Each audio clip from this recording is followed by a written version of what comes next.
yonent yàlla Muhammad sallallahu alayhi wa sallam dafa wax ci ay ahadis yu bëri ci ay hadis yu bëri yii ñoo ngi ci Bukhari yii ñoo ngi ci Muslim du xej ci vidéo bi pour ñu mën a indi ahadis yi yëpp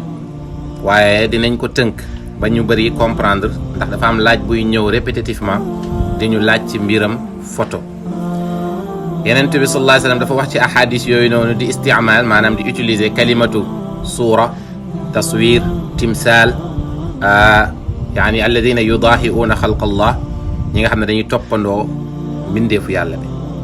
léegi nag dinañ indi borom xam-xam yi li ñu wax ñoom ñëpp ci xadis yooyu noonu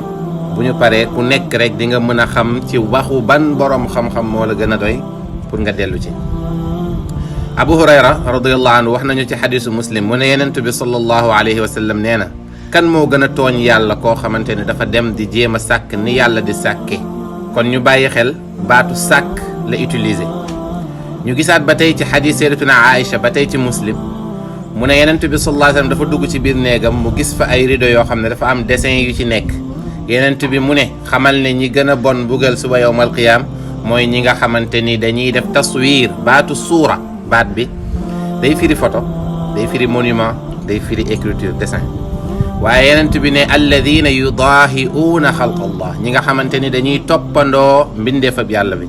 kon même dessinateur bi dafa nekk di jéem a toppandoo dafa nekk di dessiner loo xamante ni lu am ruux la waaye nag photographe photo est-ce que photographe bi dafa nekk di toppandoo mbindeefu yàlla déedéet moom li yàlla def ba pare rek moom la jël immortaliser ko. dafa mel ni ku doon seetaan vidéo bii may wax ni boo playé vidéo baa ngi daw mais boo taxawee statut la boo taxawee rek nekkaan na photo bu dee photo dafa xaraam rek kon seetaan ko dafay xaraam. beneen bi mooy baatu suura bu ko islam wala bu ko yonent bi sallallahu alayhi wa sallam utilisé dañuy xool lan mooy firi suura ci jamono bi yonent bi sallallahu alayhi wa sallam doon wax. li nga xamante ne moom la boroom xam-xam yi yëpp dëppoo mooy lépp loo xamante ne dafay am takkandeer maanaam dañ kaa yett moo xam bant la wala weñ la wala lu ñu tabax la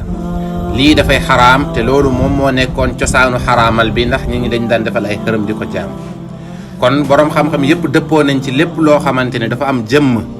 nekk jëmm luy dund loolu dafay xaraam. léegi nag bu dee photo boroom xam-xam yi dañ cee ute am ci ñoom ñoo xamante ne dañoo ne lépp lu ñuy tuddee photo rek lépp lu ñuy tuddee suura mooy photo rek dafa xaraam. fekk nag demeewut noonu ndax mën nañoo ñëw par exemple ne la comme que islam kon alxamru la xaraamal mooy sàngara kon nañu jël leneen luy màndiloo mais ñu tuddee ko par exemple naflu ñu tuddee ko naflu ñu ne naflu xaraamul ndax alquran tudd ko non dañuy xool ba alquran di xaraamal xamr lan moo nekkoon illa bi lan moo nekkoon raison bi loolu la ñuy tuddee qiyaas. kon ça veut dire que bu fekkee ne nit ñi ñëw nañ ginnaaw gi ne lépp lu ñuy tuddee suura lépp lu ñuy tuddee suura mooy image rek daf ciy dugg déedéet dañuy wax illa bi ba ko yonent bi sallallahu alayhi wa sallam di xaraamal lan moo taxoon mu xaraamal ko. donc kon mën nañoo conclure ne image yi photo xaraamut. nga dégg tamit yenn ci borom xam-xam yi naan la déedéet wekk ko moo xaraam kon ba tey dañ leen di wax ne bu ñu jëloon télévision bi wekk ko ci miir bi bu ñuy seetaan ba ci kanam ñu def pause rek def nañ lu xaraam bu ñu defee play def nañ lu dagan defaat pause def lu xaraam loolu xelu doomu aadama nangu ko yaani shay'un ghayru mantiqi loolu du wut loo xamante ni dafa tegu ci ay atte yu wér. ndax ñi ngay gis sax ñu koy xaraamal ñoom ku nekk ci ñoom yaa ngi ak sa photo ci sa carte d'identité yaa ngi yor xaalis boo xamante ne am na photo loo xamante ne nit la wala luy dund donc c'est juste pour montrer que ne dafay xaw a nduroog tashdid mettil ci diine bi loo xamante ni mettiwul waaye alal xaqiqati du wut loolu la yenent bi sallallahu alayhi wa sallam doon tere. yenent bi xamut photo fekkewul jamo photo parce que jamonoy photo su ma juumul c'était en 1700 et quelque ci siècle boobu noonu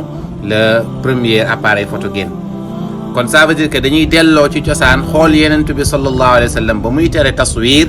lan la doon taswir ñu ne buñ delloo ci xadis Abu Hurayra bi de dafa ne alladi dahaba yaxluqu ka xalqillah wala ka xilqati di sàkk comme sama mbindeef bi loolu mooy nga jëf ko. beneen bi mooy alladina yudaahiuuna xalqallah ñoo xam dañuy toppandoo mbindeef ak yàlla bi ñooñu la xaraam mais ñi nga xam ne dañuy jël photo nii rek immortaliser ko. cofeel nit ki mën na la yóbbee nga def ko mën nga ko def sa photo mën nga ko def sa photo koo xamante ni sa sëriñ la mën nga ko def photo koo xamante ni sa idole la nit koo xam ne da nga koy roy waaye nañ xam ne